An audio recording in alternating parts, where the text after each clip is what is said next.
We are now only a few weeks out from the biggest and best conservative women's event in the nation, Turning Point USA's Young Women's Leadership Summit. This is an all-ages, 2-day female event, June 7th through 9th in San Antonio, Texas, where you will make like-minded friends, you'll be able to network, you'll be introduced to fun conservative companies in the exhibit hall, plus hear from the biggest names changing culture, Megyn Kelly, House and Habits, Jessica Krause, Dr. Jolene Brighton, M's for Mama, Suzanne Venker, Holistic Hilda, Erica Comazar, Riley Gaines, Candace Owens, Allie Stuckey, Heidi St. John, Francie Winslow, Katie Faust, and many more. If you have a baby, don't worry, there's going to be a mother's room for you. If you don't know anyone, don't worry. Over 65% of attendees this year have never been before. Everyone is looking to make new friends. Get all the info at ywls2024.com. Reserve your ticket now before we sell out. You can get 25% off general admission with code ALEX. ywls2024.com with code ALEX for 25% off. Let's get back to our roots in San Antonio, Texas, June 7th through 9th. Find the link anytime in the show notes.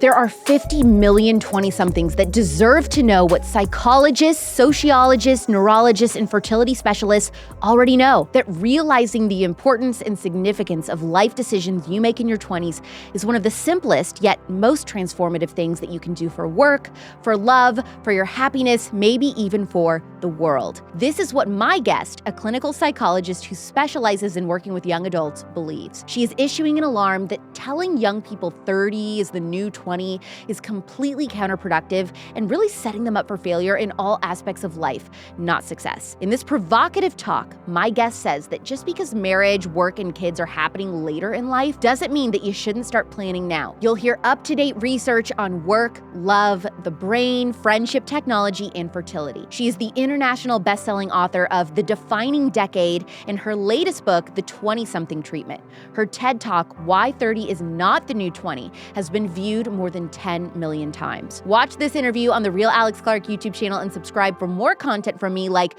weekly live shows, daily YouTube shorts, vlogs, and more. If you love the conversations that we're starting on this show, please consider being a financial supporter and making a tax-deductible donation with the link in the show notes. Our ability to produce and edit this show is only possible with donations from listeners like you. Please welcome author and clinical psychologist, Dr. Meg Jay, to the Spillover. Dr. Jay, what is it about our 20s that convinced you this is the decade that clinical psychologists need to be talking more about? I work with 20-somethings, Alex, because this is really where all the action is. It's a developmental sweet spot. It's really what I call the critical period of adult development. There's more happening in your 20s in terms of life's most defining moments than is going to happen at any time thereafter. Yeah, you say that the 20s are a developmental sweet spot. And I've been talking a lot about the first 3 years of a child's life being a developmental sweet spot with attachment and building that relationship between child and mother. But I didn't know that there was also a period for this happening in our 20s. Yeah, so the 20s are really the critical period of adult development. That the metaphor that I use is working with 20-somethings. It's like working with planes just after takeoff. A slight change in course can have a big impact on where people land. So a few factoids for you. I think maybe I just mentioned it. 80% of life's most defining moments take place by the age 35. Your learning curve in terms of career predicts your earning curve in your 30s and beyond. More than 50% of Americans meet their partner in their 20s. Our fertility starts to peak in our 20s. Our personality changes in our 20s more than any other time in life. And the brain is changing too. So all those factors work together to really set the foundation for who we're going to be in adulthood. What are the types of conversations that adults are not having with young people while they're graduating from high school and getting ready to transition into their 20s, going into college, that we really should be having? Yeah, well, I think a lot of 20-somethings are rightly stressed and anxious, and rather than just reassuring them and saying, oh, you're fine, you have all the time in the world. First of all, that's not true. Second of all, 20-somethings don't find that to be helpful. Just platitudes and reassurance is not helpful. What they actually find helpful is for somebody to say, "Oh, well, I'm taking your concerns seriously. I'm taking your stressors and your anxieties about, will my life work out? I'm taking it seriously." So you want to ask someone, "What are you worried about? How do we prevent that from happening? What are your hopes and dreams for 5 or 10 years down the line, and how can we help you get there starting now?" What are the answers that you're typically given when you ask that question? What are you worried about in your early 20s? I'm worried no one will ever love me. I'm worried I'll never be able to pay my bills. I'm worried my career won't work out. I'm worried I'll be unhappy. That 20 somethings tend to sort of skew negative, that there's a lot of uncertainty in the 20s, and how the brain reacts to uncertainty is to sort of catastrophize and imagine the worst. So, a lot of what I do with 20 somethings is help them calm down and try to replace fears with facts and start to think about, well, if we can find out what you're afraid of, we can find out what it is you actually hope will happen, what you want, and how we start to put those, dreams on a deadline, how we start to have goals. Have those fears and negative feelings gotten worse in recent years compared to when you first started working with this age group? People have been asking me that a lot recently. So I've been specializing in 20 somethings for 25 years, believe it or not, my whole career. And so lately, everybody's saying, why is it so much worse now? And what's interesting is I've been specializing in this age group for 25 years because, like you said, that is the developmental sweet spot. It's also a mental health low point. It's been a mental health low point for the last 25 years, which is why, as a clinical psychologist, I work there. It's a tough time. I think now we're talking about mental health more, which is kind of great, but I think a conversation that was supposed to be about mental health has sort of too quickly become about mental illness. And so, unfortunately, a lot of 20 somethings are struggling and they say, oh no, I must have a mental health disorder. I must need medication, when often neither of those things are true. You say that your 20s are likely not going to be the best years of somebody's life, but that's actually good news and not bad news. Could you elaborate on that? Too many 20 somethings here. These are going to be the best years of your life. So they're very disappointed and even alarmed when they find out and experience that they're not, that they're actually quite challenging. So I really normalize the fact that it's common, it's expectable to struggle a lot in your 20s. You're trying to figure out work and love and where you're going to live and who you're going to be and who your friends are. That's a lot. It's hard. And so I try to normalize the struggle and say, hey, these probably aren't going to be the best years of your life, but you don't want that. If your 20s turn out to be the best years of your life, something has gone terribly wrong. As a client said to me once, don't peak in your 20s, that life really should get better as you go. And I think it helps 20 somethings to learn that life actually does get better as you go. If you look at the data, mental health gets better, life satisfaction, purpose and meaning, relationships, finances, everything gets better across your 30s and 40s and 50s, especially if you put the work in your 20s. And I think that adults really try to help when they talk to young people and tell them, oh my gosh, your 20s, you have your whole life to figure everything out. You really don't have to think about life starting until you're even 30. You have so much time. But is that hurting more than helping? Absolutely, because that's not entirely true. I tell 20 somethings, you don't have to have everything figured out by age 30. I think there's some panic of what if I don't have it all done by I'm 30. You don't have to have everything figured out by age 30, but 30 is not a great time to start everything. That 20s is really when you need to start experimenting with work and love and cities and life and, how you want things to go for yourself. That when we tell people they have infinite time, that really takes away people's urgency and ambition, and they think, well, why do I need to start today? You know I am the biggest book girly to ever live. Cue Taylor Swift's I Hate It Here. If you know, you know. A fantastic book recommendation that I had to share because it just perfectly goes with the theme of this episode is You're Not Alone, The Conservative Woman's Guide to College. It's an Amazon bestseller written by Karen A. Lips, the founder and president of the Network of Enlightened Women, or NIMI for short. And if you don't know, NIMI is the nation's premier organization for conservative university women. I know you know that female conservative students today face silencing pressure from their peers, hostile liberal professors, biased administrators, and more. Karen A. Lips wrote You're Not Alone, The Conservative Woman's Guide to College to prepare young women for what they will encounter on college campuses. This is a fantastic High School Graduation Gift. It is the only college guide designed explicitly for conservative college women. Karen identifies problems on campus and provides practical tips on how conservative young women can thrive in this environment.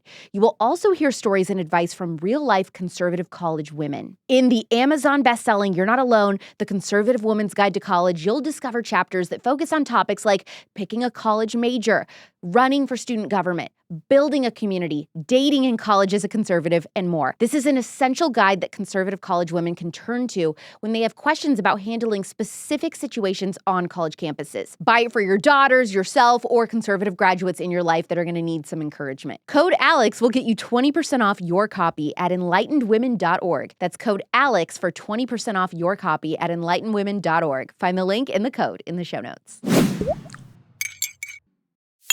When it comes to talking to high school graduates about the college conversation, what are some different messages that we're giving them that's actually setting them up for failure? And that could be in terms of anything. I mean, it could be going into debt for student loans. It could be choosing your major. We give bad advice around that. Yeah, actually, it's interesting you asked that. I'm thinking about having my next book be specifically about college because I've lived in college towns. I've been, affiliated with the university my whole life.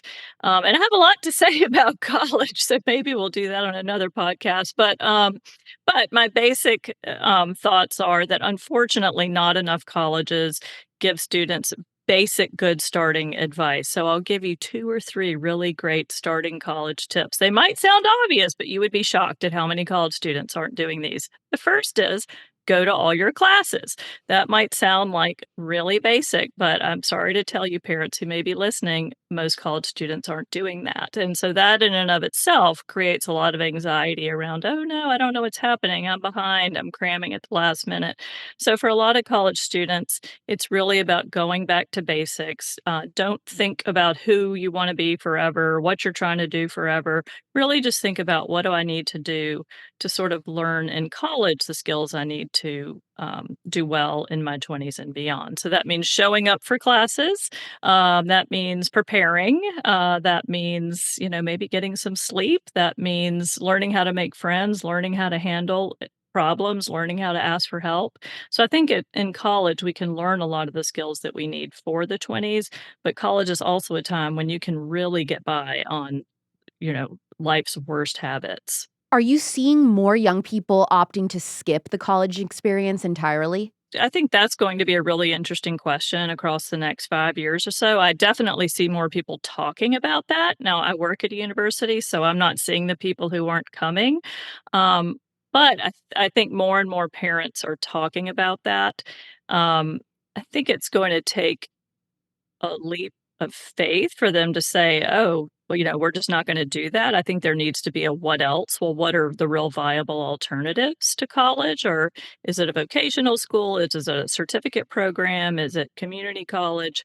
But I do see more and more parents starting to question, is all the money worth it? Are college graduates today graduating feeling like, okay, this money was well spent, it was worth it, it has set me up for success? Or a lot of them coming to you going, Dr. J, I feel like I have just wasted 4 years of my life and so much money? Well, that's definitely the fear, I think, not just for college graduates, but even more for their parents, because they're often the ones who are paying for it. And I definitely try to prevent that. And I think one way to prevent that is to feel like that when you're in college, you know how to engage with that experience. It's often not just about specifically your major, it's often not where you go to college or either uh, whether you go to college, but how you go to college. So, how are you doing those 4 years? Do you have skills that translate to the workplace? And I think a lot of students feel like they don't. What are some of the biggest financial mistakes that people are making in their 20s? I mean, I'm not a financial advisor, but I think we could all probably look at credit card debt and go, oh gosh,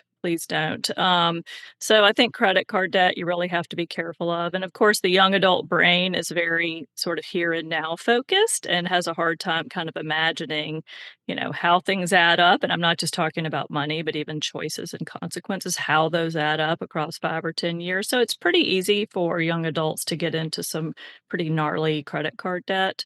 And so I think helping people think more about how their choices right now, not even just about credit cards, but also about dating or about those jobs or about, um, you know, other aspects of their lives, how those are going to, like, literally add up in 30 days or in 2 years. What is the big misconception about social anxiety? Yeah, social anxiety is an interesting one. So right now, my latest book is called The Twentysomething Treatment. It's exclusively about young adult mental health.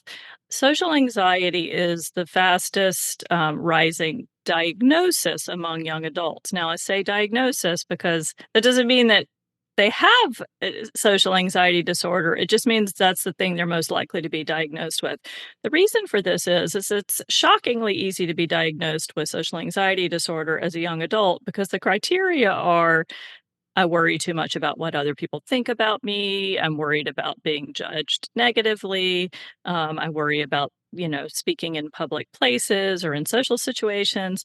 I mean, that might be somewhat unusual for a 45-year-old, but for a 25-year-old, that is absolutely par for the course. So, actually, about 50% of 20 somethings meet criteria for social anxiety disorder, which mean the criteria are wrong for 20 somethings that we need to sort of when you look at that in developmental context, we need to realize half of 20 somethings are not disordered. It's just very normal to feel socially uncertain. So when a young adult comes to me and they say, "Oh, I have social anxiety disorder. I saw the criteria online. I saw a video on TikTok. I have it." Then I, educate them about what I just told you. And I ask them to think about it more like social uncertainty, that it's normal to be uncertain about how to give a presentation at work or how to make small talk at a party or whether someone's going to text you back or whether your boss is going to be mad at you about something. This is normal for 20 somethings, and it doesn't help them socially to then on top of the social uncertainty to feel like, oh, there's something wrong with me. Great, I have a disorder. Is it true that half of young adults do not have someone they would consider a best friend or even a close friend? That's what the data say, and I do see that a lot among young adults, and it's not because they're socially incompetent. I think it really has to do with more with that transient period of time that so many 20-somethings are leaving college, they're in new places, they're trying to find new jobs, they're trying to start lives, or maybe they did have a best friend, but now the best friend has a boyfriend or got married, and so they're not hanging out anymore. So, I think friends are really coming and going a lot for 20-somethings. They're changing all the time. So I think that's often more about that. But it's really a time of life where you're going to need friends. Your 20s, believe it or not, are actually the loneliest time of life, and that's because you spend a good 10 years between families that you're not waking up with a household of people who hopefully love you and that you're happy to see every day. You're waking up alone in an apartment or with roommates, you may or may not get on with. And so it's a time where you really need friends, but it's also a time where friends really come and go. For those people who are in their 20s struggling, feeling like, I just can't make good friends, what is your advice for how to make friends as a young adult? Yeah, I mean, my best advice is go live your life, leave your apartment, and go about your day. That if all the data show, and of course, common sense will tell us the same, as well as life experience, that you're going to meet your friends. You're going to find like-minded people who have the same values, passions, pursuits, hobbies, interests. If you go about your day and you go to work, or you do your hobbies, you join in on activities, you kind of take part in life around you. That's how you do it. I think it seems a little confusing to 20-somethings of like, why is it so much work all of a sudden? Because all growing up in school, you just look around yourself and you're in a classroom of 30 to 300 people who are already probably a lot like you, same age, similar interests, etc. But then you go into the adult world, suddenly you're dropped into a city, and those people aren't sitting around you all day, every day. You have to figure out how to make friends. And those of us out there who are older than 20s, I mean, we know you have to do that again and again. You might move to a new city Mhm. mid-career or find yourself amongst a new group when you have kids and you have to make friends with new moms. So it's really a skill that you need throughout life, but one that's new to 20-somethings because they're used to being in school where it's pretty darn easy to make friends. Do you ever deal with clients who are like the last single friend in their 20s and all of their friends are married now and starting to have kids and they're feeling left out and lonely and like they have nothing in common with their close friends anymore, and so that's why they're starting over with friends? Yeah, absolutely. I mean, I don't know, rarely like the very last, but I see it all the time that someone's very best friend now has a boyfriend, and suddenly they're not as available as they used to be. And so they realize, like, wow, life is going to change, that the people who used to be my go-tos on a Friday or a Saturday or a weekend. And, I see this also with families, that siblings grow up and now they're married and they have families, and that so young adults will often go, wait a minute, what happened to my friends and my family? But what happened is they're growing up and they're, creating new friends and families of their own, which means you probably need to do the same. I'll never forget getting this humongous package 3 years ago shipped to my office. I opened it up. There's this fancy bottle of red wine, a crap ton of skincare, and a note. And I had never heard of this company before. They were like, hey, Alex, no pressure at all. We're this new conservative and Christian-owned skincare company. We love the work that you do and just wanted to send some of our line to you so you can try it and we can get your feedback. We're really looking for honest feedback on our products. Feel free to post if you want, but it's definitely not required. Hope you enjoy. Of course, I was excited about the wine, hello. But also, just to be honest with you, I mean, with how dry and temperamental my skin is, I just did not think for a second that anything that this new company sent over for me was going to work for me. I tried their hydrating cream. Oh my gosh. It is like I took my first ever drink of water, the best moisturizer I've ever used. I wrote them an email immediately asking for more, begging them to let me talk about them on my shows and social media. And years later, I'm still sending DMs asking for more of that moisturizer, and my skin suffers so badly when I go without. See what the hype is about by trying NIMI skincare, and literally see what the hype is about by looking me up on Real Alex Clark YouTube. What does my skin look like to you? I mean, it speaks for itself. Modern skincare with timeless values. Go to NIMIskincare.com. Use code AlexClark for 10% off. That's NIMIskincare.com with code AlexClark for 10% off, and that link is in the description. Do you have any theories as to why so many young people feel like they don't know how to make friends without a therapist's help? Like I said, it's new that their whole life, this has been something that was just so easy that people didn't think much about it, that, you make friends with the person sitting in the desk next to you or who's on your hall in your dorm or, who you used to ride bikes with in your neighborhood. So, for the 20 years you've been living on the planet, making friends has been pretty easy. And whatever effort it was required, your parents were probably doing it for you. So creating the play dates and booking birthday parties. And then suddenly in your 20s, it's like, wait a minute, none of that is ready-made. I do not think people need a therapist to make friends. Well, I asked that because I talked to Abigail Schreier about her new book, Bad Therapy, and that was something she said, is that she has seen there's this explosion of like teenagers and young adults who are going into college and they're saying, my therapist, what are you going to therapy for? Well, my therapist is teaching me how to make friends in college. And so her theory is that it has something to do with the parenting, how millennials and even Gen X have been parenting kids. And then that's why we're seeing this explosion of kids that are like totally helpless in the real world when it comes to making friends. And so I didn't know if you had the same experience. What I see more is that it's really the first time that people are going, wait a minute, I have to make friends, out of a city versus out of a classroom or out of a dorm. But I definitely do not think that 20-somethings need a therapist to make friends. That it's an adult skill, and just this podcast is probably enough, or there's plenty of articles in the newspaper, and, often just the normalizing that, yeah, it's tough. It's a lonely time of life. I think a lot of young adults have responded, to me. I get messages about, oh, that was so helpful to hear that the 20s can be really lonely, because I thought I was doing something wrong and that everybody had friends and that I don't have friends. But really, I think it's a tough time because everyone's going in different directions and so much is changing. What about people that need to break up with a friend? What is the best way to go through a toxic friend breakup? Well, I mean, that's another skill that people are learning a lot in their 20s, how to have those difficult conversations. So, I guess it depends on how toxic the relationship is. If it's just a relationship that needs to change or go separate ways, I think it's really great if you can let the person know that, hey, I care about you. We've had a great friendship, but it's just not a fit for me anymore. That would be fantastic. If the relationship is really toxic, sometimes you just need to remove yourself and let your actions speak for themselves. So I think it depends on maybe what you're going to get in return in that conversation. What does it mean to gain identity capital? Yeah, so identity capital is really what I tell 20-somethings their job in terms of work is in their 20s is go get as much identity capital as you can. I think for many years, maybe even decades, um, the sort of the theory was, oh, you need to have an identity crisis. You need to sort of not know what you're going to do and wander around, and somehow you're going to figure that out by thinking. We really know that young adults don't figure a lot out by sitting there and thinking. They figure out who they want to be or what they want to do or what's going to work for them professionally by going out there and doing things. So, too often, I think young adults imagine that they need to know in their 20s, what am I going to be for the rest of my life? Before I take this job, I need to know how everything's going to turn out.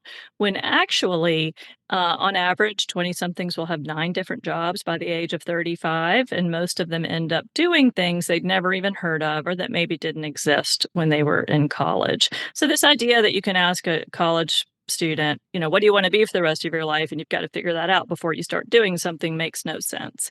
So I tell them, listen, just go out there and earn identity capital. So identity capital are really just the skills that we acquire, the things that we do that add value to ourselves. It shows people, what have I done with my time? How have I invested in myself? And so you might be at a job for 1 year, 2 years, learn a lot about how to be a worker, about that specific field. You might go further in that one and then pivot to another one, but you take that identity capital with you wherever you go, which is what's really wonderful about it, is that once you gain skills, no one can take those away from you.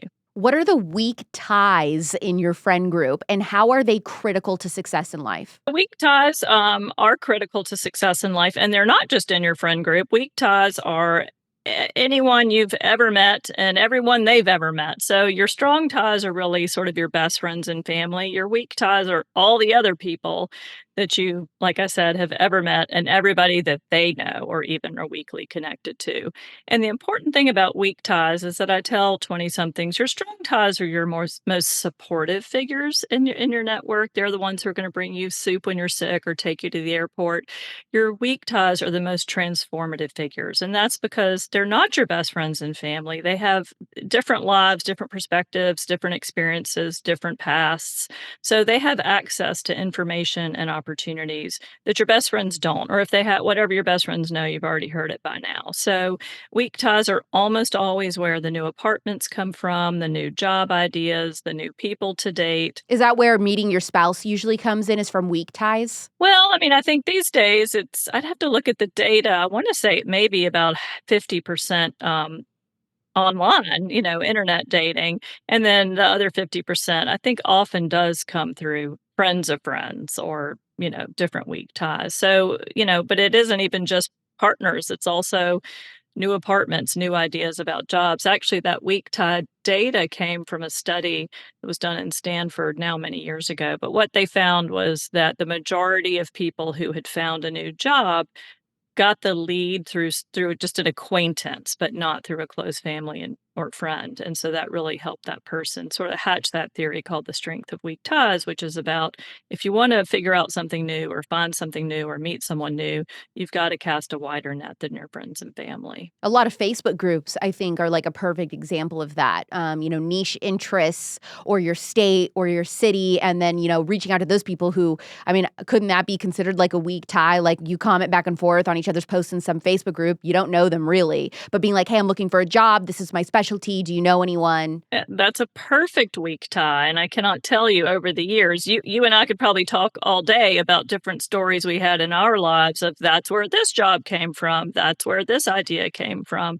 That what I think young adults need to understand is not just the strength of weak ties, but then they also have to have the courage to reach out to them and to realize that, most people want to help you if they can. If they have something that you need, or if they know about something that would help you, most people actually do want to help, especially younger people in life. So to have the courage to just put it out there, hey, this is what I'm looking for. Can anybody help? Is the way that we prioritize work, finding this perfect career, climbing the ladder, is that helping us in the long run or hurting us? And maybe is it gender specific? Is it more beneficial to have that mindset as a man in your 20s than a woman or vice versa? Most people financially are going to need to work in some way. So I think it makes sense for men and women to both, figure out what do I need to do to pay the bills and how is that going to work for me both in my 20s and over the long haul. I do sometimes hear too often, I actually just got an email from someone about this the other day, is that they feel like they have to have career totally figured out before they can really think about dating or family. And I get it, the wish for life to be linear and compartmentalized like that, but, careers take a long time to sort. And so said, I'm not really sure why these things can't go together in space and time. That I think we're, as an adult, as a 30 something, 40 something, 50 something, you have to figure out how are work and family going to fit in the same week, in the same day, in the same month. And so I think part of being a 20 something is not just figuring out, okay, how do I pay the bills, but also what am I thinking about my future in terms of relationships and family? And maybe I need to start taking that more seriously too. My millennial will be showing with this one, but I grew up glued to my radio listening to Dr. Drew on Loveline. That man raised me. Did anyone else listen to Loveline growing up? Okay, fast forward a few decades later, I'm listening to Dr. Peter McCullough bravely speak out against the vaccine mandates during the pandemic. One of my favorite companies that I've discovered recently is called The Wellness Company, and guess who makes up their chief medical board? None other than Dr. Peter McCullough and Dr. Drew Pinsky and other truth-telling doctors who are rooted in their commitment to building a parallel healthcare system and empowering you to take control of your health. In a post-COVID world, many Americans say, I would avoid a doctor or hospital completely unless it was a catastrophic situation. And now the Wellness Company's medical emergency kit provides a solution. So this kit sits under my kitchen sink and it includes 8 life-saving medications, including amoxicillin, Z-Pak, and ivermectin for you to keep on hand along with a guidebook for safe use. From tick bites to COVID, UTIs, strep, extreme bioterror events, and more, virtually every scenario is covered with the medications included in this emergency kit so that in a dire emergency, another lockdown, or God forbid, we're all in hiding underground somewhere, you will be able to help a loved one in need or yourself immediately. And in less dire, more realistic events, I shouldn't say more realistic because the pandemic literally happened, but let's just talk about every day. I love this kit for families on the go, like my friends with tons of kids, for example, who almost always seem to have some sort of medical infection or problem right as they're packing their car to go on vacation. With the Wellness Company's medical emergency kit, they're able to deal with their issue immediately and then get back on the road without having to delay a vacation and wait for a doctor appointment. Don't wait until you need it. Take control of your health today with the Wellness Company's medical emergency kit. Go to twc.health/spillover with code spillover for 15% off and grab your medical emergency kit right now. You say that your 20s, not your 30s, are the time to start choosing your family. What does that mean? Yeah, that actually, kind of comes from that saying of, well, you can't pick your family, but you can pick your friends. And that is true when you're growing up, but then suddenly you're in your 20s and it turns out, oh gosh, I do pick my family. I'm about to pick my family. And I think that switch is new for people, obviously. And I remember when I was in graduate school, one of my first clients was a 20-something, and her dating life was a mess. And I have to admit, I don't think I was taking it very seriously because I'm really not sure that I knew how to do my job at that point. But my supervisor at the time said, you really need to help her, think more about who she's going out with and how that's going. And I think I said something like, well, what difference does it make? It's not like she's going to marry him. And then she said, well, she might marry the next one, but besides, the best time to work on your marriage is before you have one. And that statement, changed how I thought about 20-something relationships, but really how I thought about 20-somethings in general, that, the best time to work on your career is before you have one. The best time to work on your marriage is before you have one. The best time to think about a prenup is before you need one. The best time to think about how many kids you want is before you're 35. And so a lot of my work with young adults has been helping them think about these big life decisions before they're actually making them. The fertility conversation and a woman's fertile years have become a massive topic of discussion on Twitter. This is so heated because so many women feel like it's unfair to talk about having fertile years in a biological clock. But is it unfair, and why do you talk about this in your books? Yeah, I think maybe people were a little surprised that I talk about that. I'm extremely candid about it in The Defining Decade. I think it's a very important conversation to have, not just with young women, but with young men too, to talk about what are you thinking about in terms of family? When are you thinking about having kids? Do you want to be a younger parent or an older parent? How old do you want to be when your kids graduate from college? Do you want to know your grandkids?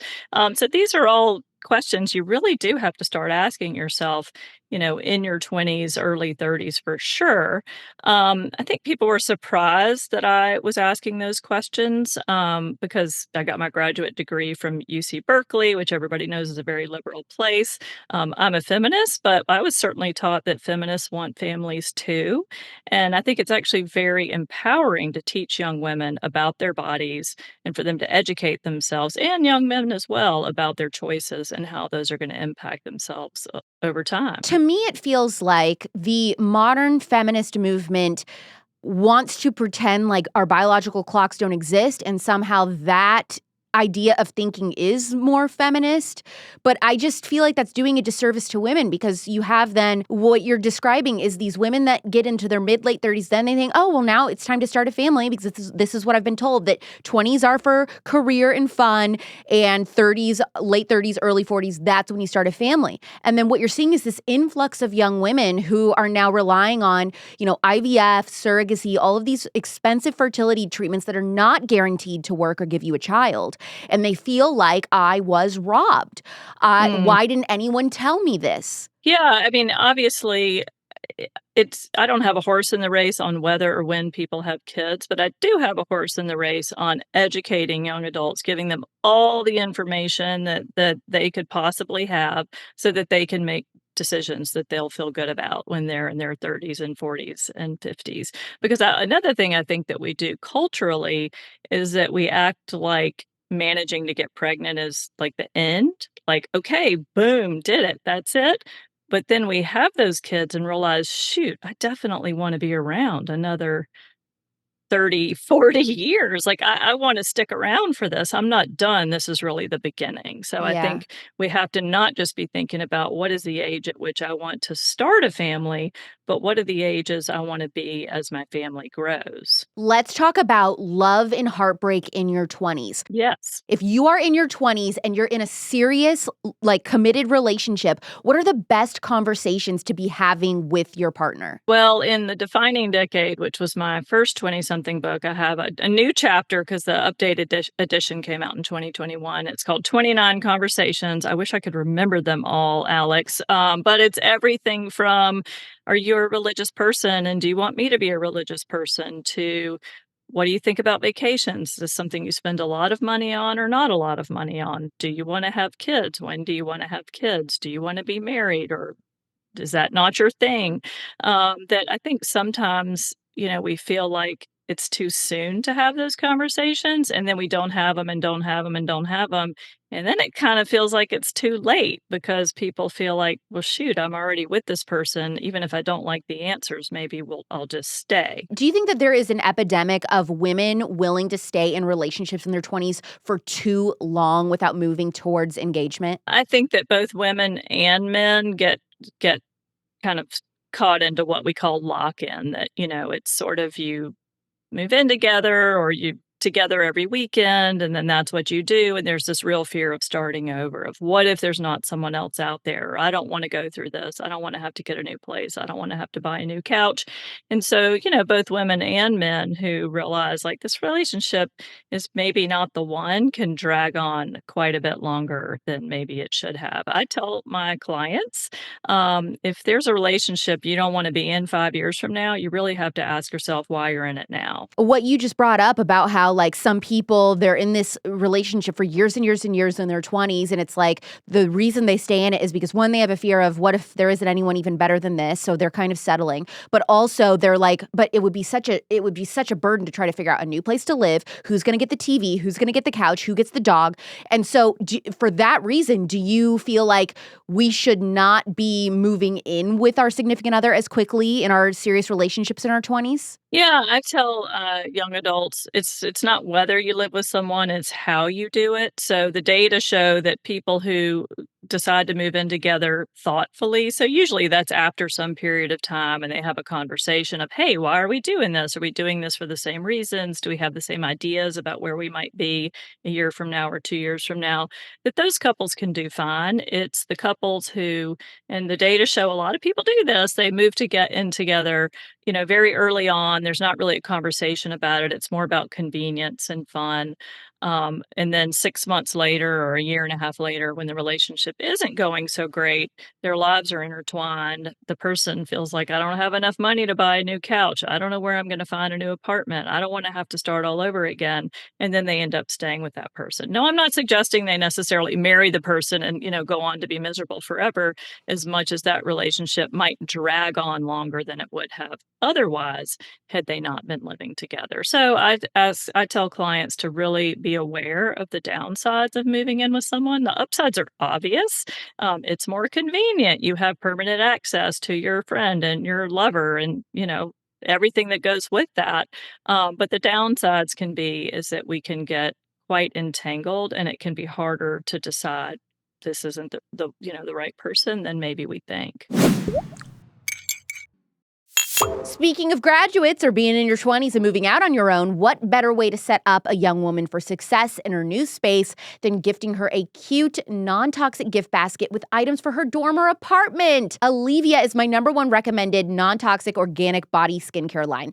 ALEAVIA's non-toxic organic prebiotic body washes, hand washes, and lotions feed the skin's delicate microbiome to help repair quicker. Sensitive skin types that struggle with eczema, psoriasis, burns, scarring, or even keratosis pilaris, chicken skin, will love how accelerated that your skin's healing process is on this body wash without any harmful chemicals. That also means that this is a fantastic body wash and lotion for anti-aging concerns.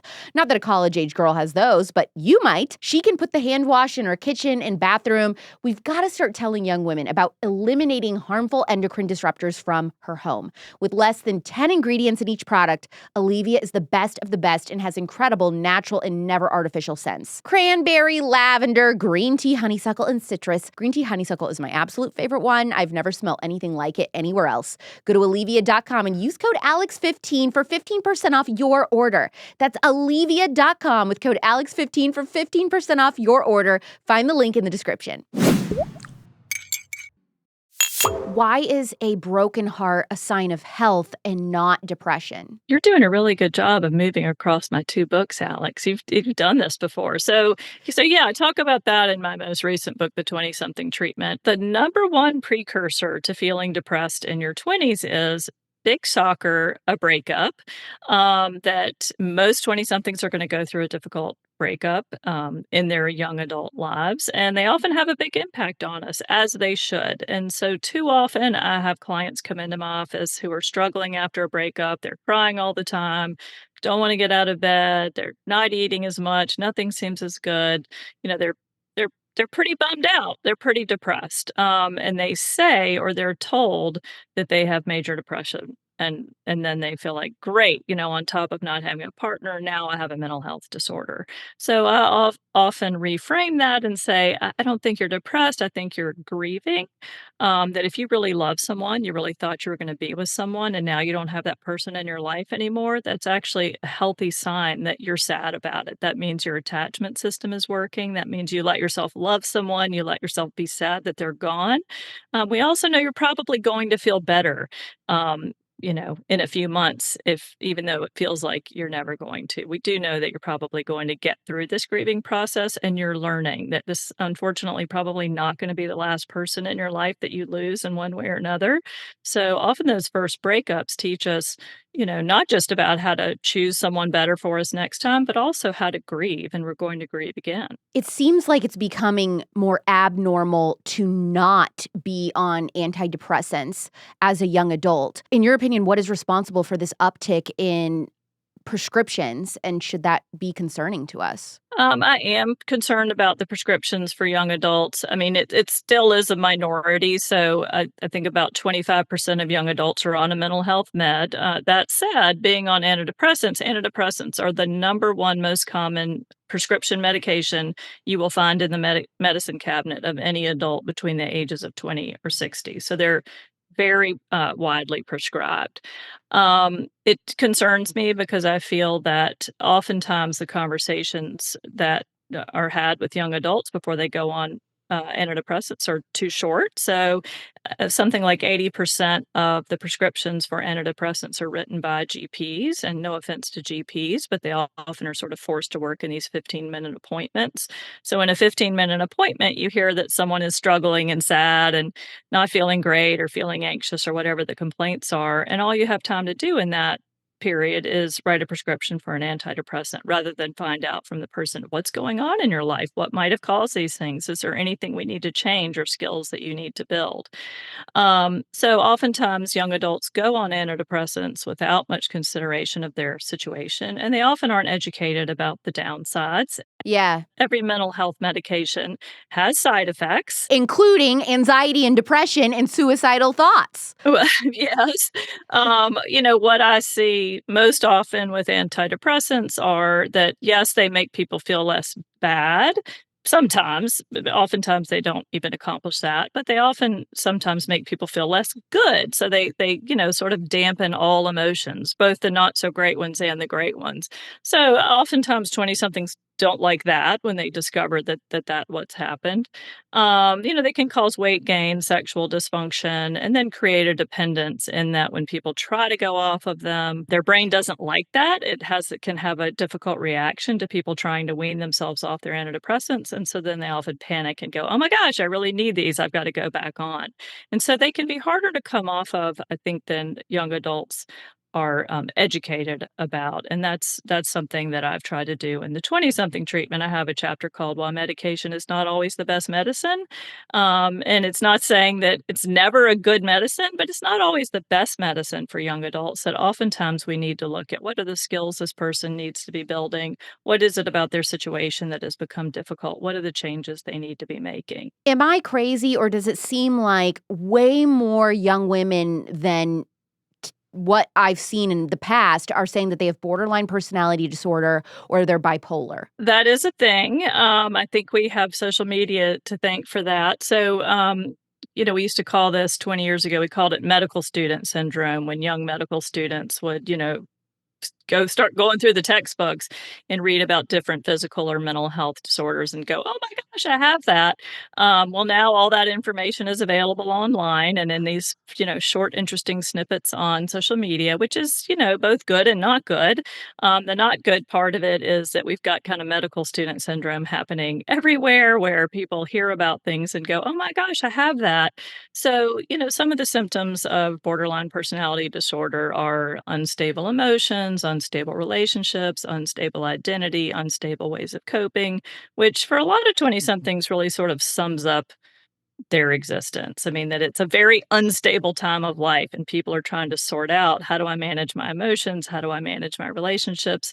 Who am I going to be and how am I going to cope? And, just because you're still sorting that out does not mean you have borderline personality disorder. As a matter of fact, I personally will not diagnose a personality disorder in someone under the age of 30 because I'm well aware of the fact that your personality changes more in your 20s than at any other time in life. So I don't think you can tell someone their personality is disordered when it hasn't even ordered itself completely yet. I don't know anything about that. Our personality changes more than any other time in our life in our 20s. Yeah. So because work has changed changing, love is changing, life is changing, and the brain is changing. It's going through its second big growth spurt. All those changes are happening at the same time. And so your personality is really still forming and shifting a lot in your 20s. So technically speaking, according to the DSM, you can diagnose a personality disorder in someone who's 18 or older. I will not do that because so much is changing in a 20-something that I think to tell them that their personality is disordered is premature.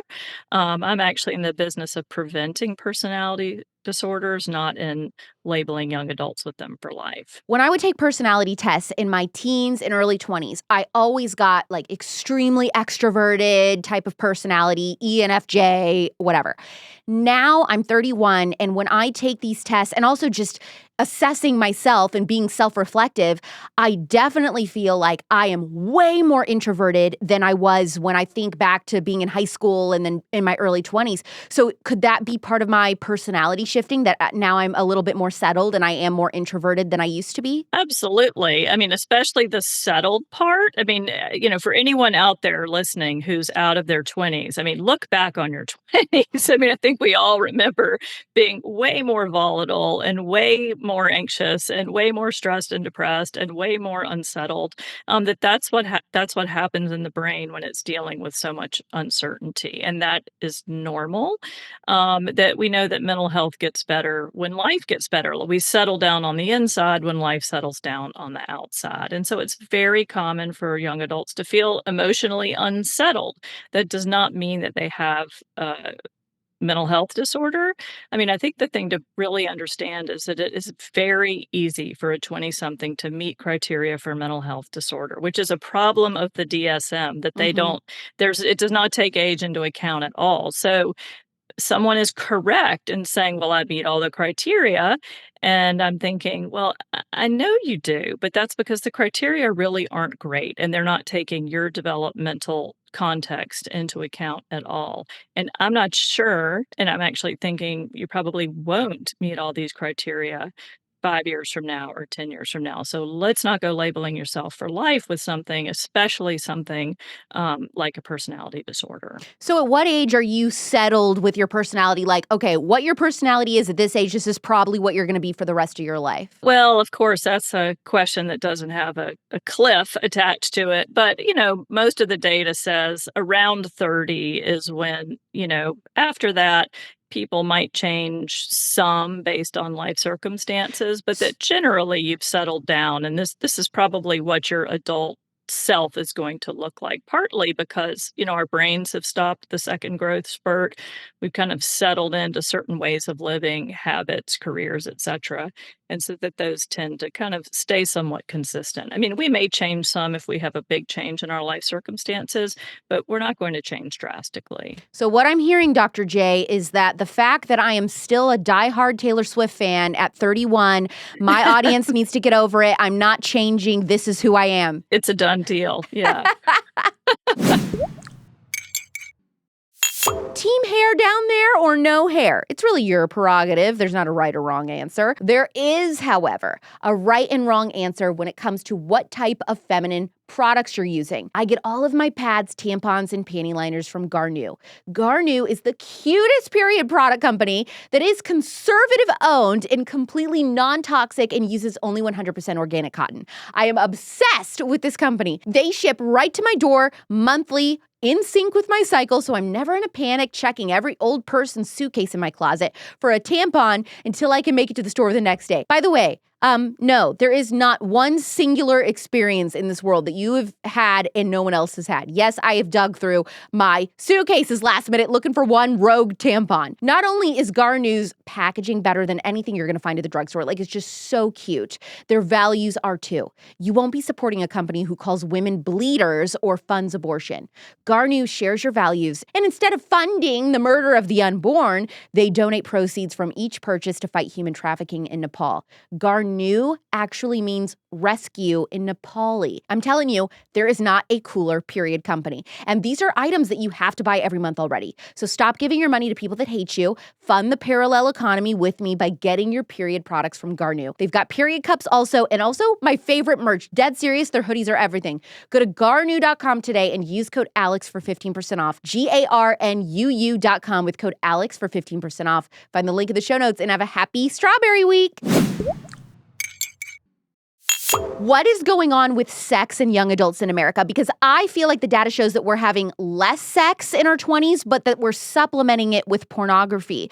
Is that true? And if it is, how is that affecting brain development? It is somewhat true. So the data show, and my clients say 20-somethings are having less sex than they were having 20, 30 years ago. Some people say it has a bit to do with the rise in porn and watching porn, especially among young males. I wouldn't entirely disagree with that. Some people say it has to do with young adults drinking less than in decades past. And I see that as well, that I do think young adults are sort of less likely to kind of drink heavily and hook up. So I don't necessarily think that's a bad thing. Well, I think they're all smoking weed instead of drinking. That's what I mean. Am I wrong? I just feel like it's more popular. Everybody's just high. Well, yeah, I mean, to a certain extent. But, I see more young adults saying, I want to have sex, but I haven't had it yet. I'm feeling anxious about it. I'm feeling stressed about it. I don't know how to dip my toe into it. And you definitely see this among young males who watch a lot of porn, that this is very common. It's actually a common intake question when I have a new client. I say, hey, we're about to get real familiar, but how much porn are you watching? And so you would be surprised. Tell us. A lot. So it's very common, especially for young males, to say, I'm watching a lot, and for them to say, I'm watching more than I want to be. But what is a lot to them? Is that daily? Is it multiple times a day, multiple times a week? I have seen that all three of those as problematic for different males. I have had, at the far end of the spectrum, someone saying, yeah, more than once a day, I'm in a bad way. This is way too much. I've also had males say, I watch it a couple times a week, and that's too much for me. I don't even want to be doing that. I do oftentimes males will say, oh, yeah, I watch it sometimes, but I don't think it's a problem. And I believe them that's, they're not experiencing any problems for it. But when you have males who are saying, I'm doing it multiple times a week, certainly every day or multiple times a day, they are also usually saying, it's a problem, I don't like it, I want to stop, and that it's gotten in the way of me being able to, be attracted to women in person or be able to perform with women in person, and that's causing me a lot of stress and anxiety too. Are you seeing a rise in erectile dysfunction in men in their 20s? I have seen some of that in my practice, but the data is definitely reporting that worldwide, that along with the rise in watching porn, we've seen a rise in erectile dysfunction, and also the use of erectile dysfunction meds in young adults, because they think, oh no, I'm feeling anxious about having sex, maybe because I've been watching sex and watching porn instead of figuring out how to do that myself. So I go out there and I try to be sexually active. I'm feeling stressed. I'm being anxious. I have a hard time performing. So if I just had a pill, that would fix everything. I think there's also a misconception around young men that they feel like they need to perform like they're seeing in porn videos, without asking their partner, is that really what you want? And so feeling anxious about that has also led some males to say, maybe a little erectile dysfunction medication could assist me with that. I've had multiple young women message me and say things like, I had a first date, and as he was kissing me goodbye, he put his hand around my neck. And when I asked him why he was doing that, he said, well, I thought that you would like it. Lots of really strange, aggressive sexual behavior, not even just outside of the bedroom, that I feel like a lot of young women are experiencing, and they feel like they're attributing it to porn, that these guys are being trained on how to interact with women.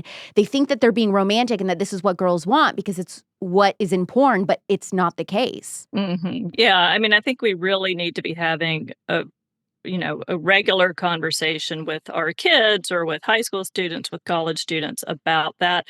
Probably the best comparison that I've heard, and I don't remember what it was, a radio program I was listening to, but they said something like learning how to have sex from a porn video is like learning how to drive by watching Fast and Furious movies. Like this is not how you do it. And so just to help young adults understand both the dangers of watching porn in a way that it can get, interfere with your being able to have a healthy sexual relationship with another person, but also that what you're seeing, these are not healthy sexual scripts or not what most people want in a relationship. Yeah. So to transition out of sex, but something else that everybody does and wants to do and needs to do to survive is eating. And I love that you focused on we have to be teaching young people how to cook, why this is so important. And I was like, thank you. Finally, Dr. J gets it because we took home ec out of schools. This is a huge problem. And I think a lot of this contributes to so many areas, but I want to hear it from you. Why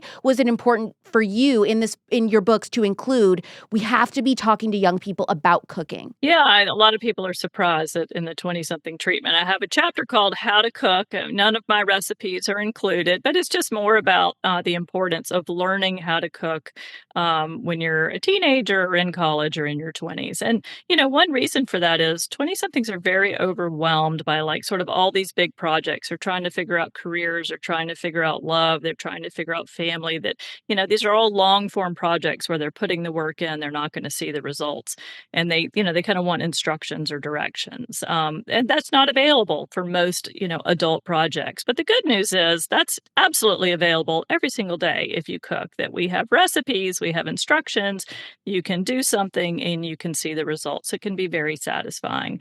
We also know that the majority of young adults call themselves unhealthy eaters, that they don't know how to feed themselves or cook in a way to feed themselves properly. So when people cook, they tend to eat more healthily, and that's good for your body and for your brain. So I encourage young adults to learn how to cook because it helps you feel like you can solve some of life's problems. I mean, if you're trying to get through your day and 3 times a day, something you need to do to stay alive is something that you can't even figure out how to do or that you can't feel success around, that doesn't really help when you're already feeling overwhelmed about work and love and life and everything else. If you're cooking at home, the quality of your food is going to be better. It's not going to be filled with a bunch of processed preservatives, seed oils, all these other issues, which I've talked a lot about on my show in other episodes with other people. But also the amount of money when you eat out every meal or you're door dashing or Uber Eats every meal. It's so much. It is unbelievably expensive. Right. Unbelievably expensive. I just talked about on my YouTube channel a few days ago or a few weeks ago. This girl shows she got a milkshake, fries, and 2 things of chicken nuggets at Chick-fil-A. It cost her $40. Wow, and if you're doing that every meal, you're going to go broke. So we've got to get back to getting in the kitchen. Well, that's, when you said my financial advice, I said no credit card debt. That would be some of it too, of stop all the eating out and the door dashing and the Uber Eats, because, most young adults or really adults of any age cannot afford to eat that way financially, but they can't afford to eat that way nutritionally. We also know that eating a lot of processed, high sugar, high fat foods, it's actually not great for your mental health, that the gut is what's called the second brain. It's second only to the brain in terms of the number of neurons it contains. So what you're eating has an impact on your mental health, on how you're feeling every day. So people who cook more tend to eat more healthily. It's also better for your social life because you have more confidence around, let me have people over and we can have a potluck or, make a meal, or I'll bring someone a birthday cake, that it helps people with some of that socializing that people are saying they want to be doing more of. That's a really good point. I love that idea. If you know how to cook or bake, you can show up for a friend or even, an acquaintance and become a friend by showing up for them in that way and bringing them something. And I also like you bringing up the gut-brain connection and how what we eat can affect our mental health, because just like you mentioned, those 10 or 15-minute checkups with your general practitioner, which is when they're prescribing likely these antidepressants, they're not sitting there asking you about your diet. They're not. No. They're not asking any of these young people about their diet and what they're eating and how that could be affecting their mental health. One, because they don't have the time, but 2, because they only have days worth of nutritional training and all of their years of medical school. We're not even training our regular typical primary doctors on the nutrition aspect. So that's such a good point. I love that you brought all that up. I know for me, Dr. J, When I was in my early 20s, I had immense anxiety about which jobs I should take, which jobs I should say no to, which cities would be good for me to move to. It felt crippling. I felt like, okay, what if I make the wrong choice and it's going to ruin my entire life because I took the wrong job or said no to the right one. So what is your advice for people in their 20s that are struggling on how do I know if I'm making the right life decisions? Yeah, so the thing about adult decisions are what are called large world problems. Large world problems, they don't have right answers, they don't have wrong answers, they only have your answers. So, part of your 20s are spent figuring out what's right or wrong for you. So, the only way to know that is to try this field or try to date this kind of person, see what information that you learn from that. And then based on that, okay, well, now I do more of that or I do less of that and I go this way. So it's actually, I think it can be stressful. A lot of young adults, they want the answer. They want to know the algorithm. They want to know the formula. Doesn't exist. But it can be freeing when we realize that there isn't a right answer. There isn't a wrong answer. There's just your answer. So you really have to make that based on your values, your goals, your experiences, and what feels right for you. Tell us about your 2 books that cover all of your advice for being in your 20s and the differences between those books and where people can get them. Yeah, so the first was The Defining Decade, Why Your 20s Matter and How to Make the Most of Them Now. And they're really about why your 20s are so defining, the most defining years of your life. And then the second is The Twentysomething Treatment, The Revolutionary Remedy for an Uncertain Age. What's revolutionary about it is that it's an age-specific approach to mental health that emphasizes skills over pills. And they should be available everywhere or somebody's in trouble. So they're available everywhere, or you can find me on Instagram at Dr. Meg Jay or on my website, megjay.com. Thank you, Dr. J, for coming on the Spillover. That was fun, Alex. Yeah, thanks for having me. I thought that this time of the year was just going to be the perfect time for this interview to come out because it's graduation season. Dr. J's books are perfect for yourself if you're in your 20s or a friend or a loved one graduating high school or college. And here's some more exciting news. We've teamed up with Dr. Meg Jay to bring you an exclusive giveaway of her new book, The Twentysomething Treatment, a revolutionary remedy for an uncertain age. So whether you're struggling to find your footing, you're searching for love, or you're facing the daunting task of building your future, Dr. Meg Jay offers expert insight to mental health strategies for 20-somethings during the defining decade. And here's the best part. We're giving away a free audiobook copy of the 20-something treatment to one listener of the Spillover. For a chance to win, head over to Instagram, follow Dr. J at Dr. Meg Jay to learn more about it. If you enjoyed this episode and you want to go in depth on these topics even more, you're going to love my episode from March of this year with Suzanne Venker on how to build a better life. Suzanne, by the way, one of our main stage speakers at YWLS. Don't forget to get your tickets in the show notes. Next week's episode comes out Thursday night, anywhere you get your podcasts at 6 p.m. Pacific, 9 p.m. Eastern. I'm Alex Clark, and this is The Spillover. Love you, mean it. Bye.